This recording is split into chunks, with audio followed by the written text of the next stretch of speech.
Good afternoon. This is Jared Forte, and I want to say thanks and welcome to this week's final episode of Notes from the Route. If you haven't seen any of the other shows during the course of this week, or if this is your first time watching, what I generally do on Thursday, or what I haven't been doing it long enough to say generally, but the plan is to do on Thursday a quick recap of the ideas and stories and cases or whatever we talked about during the course of the week, to try to pull it all together and help crystallize some of the ideas that we've been over in your mind, and also for me to kind of review the things that I've been working on and thinking about. I know that some people might be curious why I call it Notes from the Route. We'll get into that at some point, but I want to show you the notebook.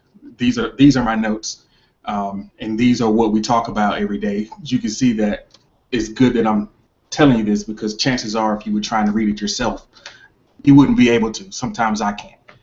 But thanks for taking the time to watch my videos and to interact with me on different platforms of social media. I really appreciate your feedback. Administratively, let's see what else. We do this show every Monday through Thursday. It's live. You can watch it right here on G Plus or on YouTube. Also at my website, jaredforte.com.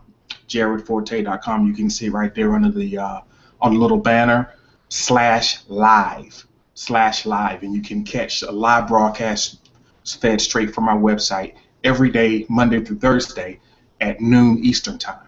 Also, you'll see a place where you can subscribe to the mailing list, and when you do that, you'll always know what we're going to be talking about ahead of time, when I'll be on live. So if you like these conversations and you want to stay in the loop, a great way to do that is to go ahead and subscribe, and I'll be in touch with you, give you the heads up about what we're going to be talking about every Monday through Thursday right here on Notes from the Route. Okay, so let's talk about this week. This week we covered a few different ideas. One was the significance of place and space. Another was how making things transforms you or changes you. And finally, we talked about the concept of curation. Now, I want to tie all those together with some personal stories, or more personal stories from my experience, so that maybe something can spark in your mind, or so maybe you can have a different perspective on these ideas or the significance of these ideas. So first, I'll start with place. The first place that I remember, the first place where I spent the early part of my life, was Eureka, North Carolina. Eureka is a very small town, a one-stoplight town, a 200-person town maybe. And I didn't even live inside the city limits. I lived outside of a small town. And that rural environment, I was surrounded by tobacco fields. I was surrounded by family. I have a large extended family, and that place shaped me in ways that I discover every day. Once I grew up, when I first graduated from high school, I moved to Durham, North Carolina, which was an interesting place to be in the early 1990s, which is when I was there. It's not a big city, but it was much bigger than what I was used to, and that is where I had my first experience as a quote-unquote adult. After I left Durham, I went into the Army, and I'm using the Army as a place because when I first went in, when you first go in, the place is basic training, and geographically it doesn't matter where it is, because where you are is in the Army. That is the place. It is significant where you are depending on what time of year it is, because that determines what the conditions are. I was there in the late fall, early winter, so it was cold in Missouri. When I finished my training, I ended up going to Germany and experiencing a foreign culture. Then I went to Bosnia and saw all the devastation that was happening after the genocide that took place over there. I saw the children running through the streets, asking for food and chasing our trucks as we passed through the rubble streets, and it was incredible. Things I never thought that I would experience and see, I saw in those places. I went to Korea, and that place was significant for me for a variety of reasons. And all of those things, all those places have made me or informed the person I became. Those places allow me to meet the people and form the relationships that are most important to me in my life. And I want to talk a little bit more about Korea because that ties into the next concept, which is making things. My background is in the music industry, and my interest is still in the music industry, and I'm still involved with that. My first dalliance was when I was in Germany. I met a producer, and I was a songwriter, and I worked with him, and we went into the studio. But when I really got serious was when I was in Korea. And that was a special place to try to make something because everyone that I met there was more or less in exile, the same way I was. We were away from home.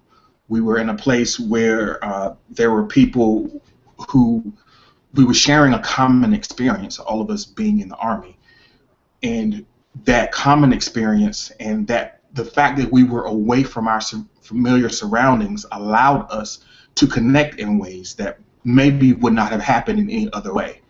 It could be that what happened there could not have happened in any other place because we had various talents, various tastes, and in any other environment, had we encountered each other, we may have been more inclined to focus on the ways that we were different.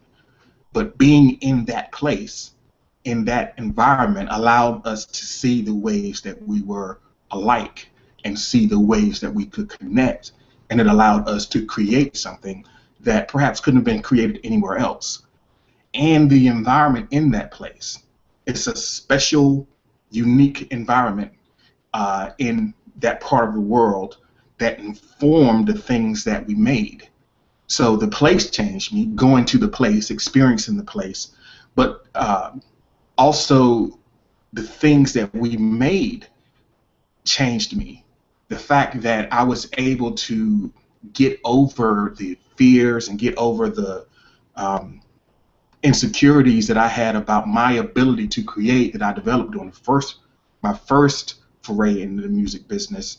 I had a situation that made me lose my confidence. But in this situation, while it was humbling at times being around people who were more talented than I, there were still moments that we made things that I was blown away by the fact that I had a hand in it, that I made a significant contribution to it. And it shaped my perception of myself as a creative person to work with people who were talented, who had vision, who had more experience and abilities that were beyond my own, to be able to collaborate them and receive validation for them and to be peers with those people to create something that was important. That was a life-changing thing for me. It shifted my identity in my own mind. It shifted my perception of what I could accomplish as a creative person. And that's what happens when you make things.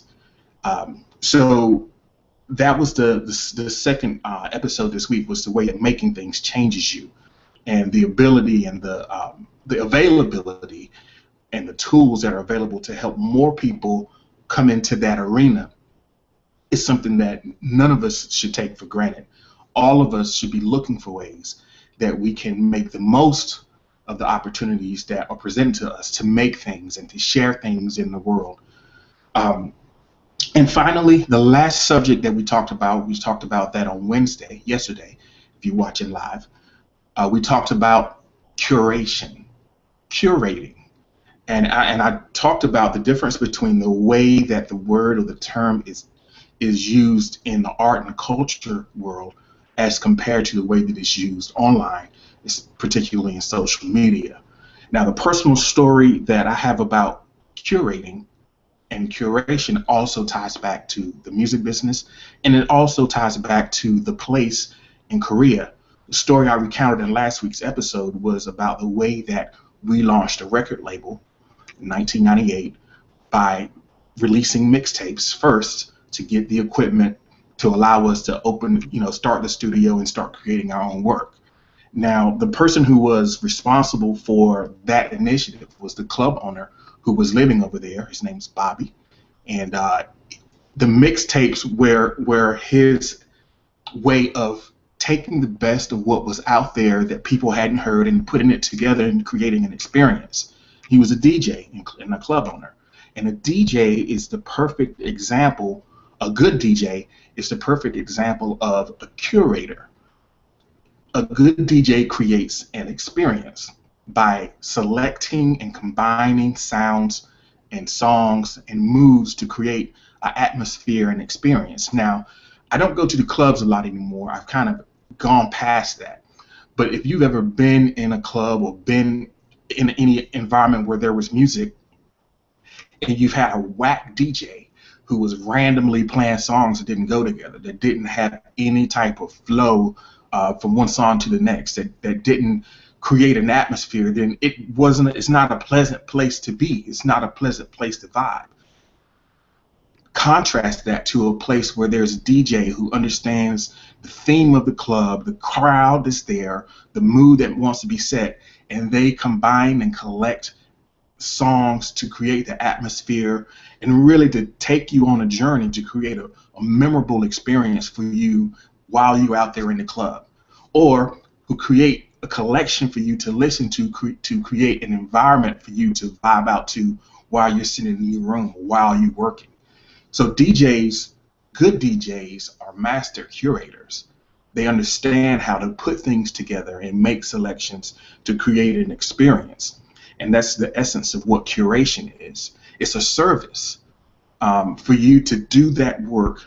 Now, there are also DJs, I don't really consider them, they might be technically good DJs, but they're not really good curators. They make it about them. They want to show off their skill or their obscure taste, or they want to do things that bring attention to themselves, and that's great. You have to promote yourself. But if you are at a gig and you are responsible for creating an atmosphere at a club, then it's really not about you. It's not about your taste and your feeling as much as it is about the audience, or creating an experience for the audience. So if you're creating, whether you're creating something of your own or whether you are curating a collection of ideas to present to other people, it's really about serving the audience. And that's, and that's a way of thinking about curation that I think is really a healthy way to look at it. So those were the ideas that we talked about this week. We talked about place and all the places that just now talked about all the places that I've been and how significant they are. And everything that we experience in our life is the result of the coincidence of time and place, time and space. We were there at this time, so we experienced this thing. So it's important to be in your body, be present where you are, so that you have the opportunity to create these memorable experiences, things that you can't do virtually, things that you can't do when you're disconnected from the present moment. We also talked about making things, and more. The tools are more available, more accessible, and it is you have permission now to create something that has you in it, to create something that is meaningful and useful and creative and interesting, and put it into the world. And finally, we talked about curation, the idea of collecting and presenting ideas to tell a story and to create an experience for an audience. And like I said, a good way to think about it is using the analogy of a DJ, and also think of it as a service rather than something that serves you, something that serves the people or serves the person that is going to experience this collection that you presented to them. So that's this week, and I hope you enjoy those. Now, before we go, I want to give you a preview of what we're going to be talking about next week on Notes from the Route. First of all, we're going to talk about the challenge of balancing long-term and short-term objectives. Thinking about the difficulties that come from the urgent and immediate things that you have to do, and understanding how to navigate the collateral damage that often happens when you have to take care of the urgent, the way that sometimes the urgent things compromise your long-term objectives, and how to deal with that challenge. Also, we're going to talk about the difference, or we're going to sort of compare and contrast or discuss the relationship between habits and tactics. Habits and tactics.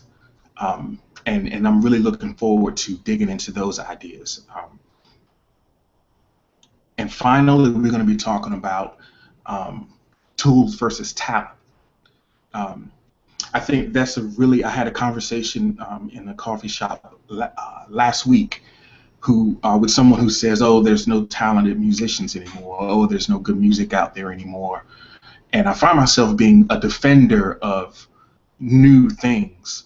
I understand the connection that we have to music or art or things that we experienced at certain points in our lives. We always have bias towards those things. Our tastes are geared towards those things. But from a purely objective standpoint, there's a lot of really quality things that are still being made today. And some people aren't able to see it. And the reason that they sometimes dismiss modern art, modern music, is because they say, well, they got all of these tools and, all this technology that's helping them do it.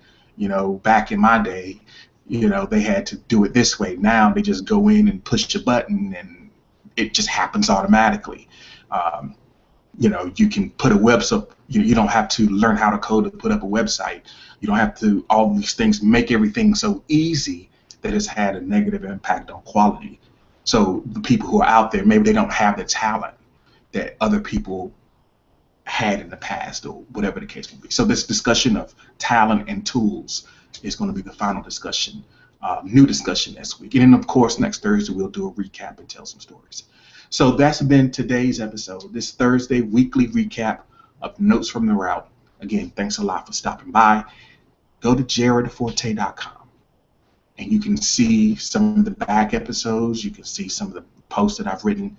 And most importantly, you can go ahead on and sign up for the newsletter. Well, it's not really a newsletter. Just get on the email list. You'll see at the top, get on the list, and you'll always know what's coming up. You'll have a way to interact with me, keep you posted, and I'll give you a lot of cool things as they emerge along the way. JaredForte.com. Follow me on Twitter at ThisJared. Have a wonderful weekend.